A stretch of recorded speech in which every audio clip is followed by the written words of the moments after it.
I had some people ask me how I got the kids' percentage, like their grade, to show up on their tab. So I was going to show you how you turn that on as a teacher and then what that looks like as a student. So as a teacher, we're going to come up to our little gear to adjust, like the place we go to turn on our Google Meet link and stuff like that.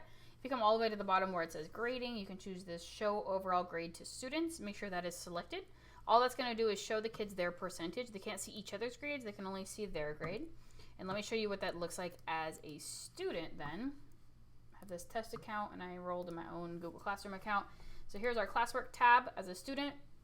These dark ones are things that we need to turn in still.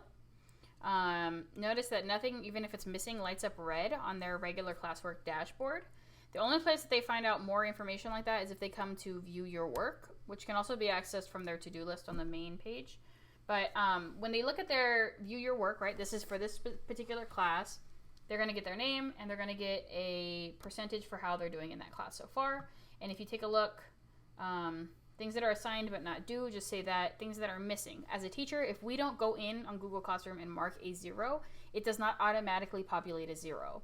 So I know on Infinite Campus, if you put missing, it equates it to a 0, right? On Google Classroom, it does not. So a student can have everything missing right here and turn in one attendance question they got 10 points for, and then it'll say that they have 100% in our class. So just be wary of that the kids might think they have 100% because they answered one thing. If you didn't go through and mark 0s for things that are missing, that's why. I did check it. I put a 0 in for this assignment for this like mock student account just to watch this grade go down. And then I also put a comment that the kids can actually see. So from their end, if you put a comment on it, there's going to be a little bubble that pops up. We have that on the teacher end as well.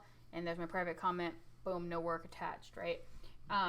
So that you see that's what the students are looking at. But if you really want to kind of scare them and they're looking at Google Classroom a lot, then please populate their percentages because it gives them a better idea than them checking Infinite Campus. I know on our school site, that's what we want them to be checking, but they're in Google Classroom every day and they might need to see it there. So hopefully that helps.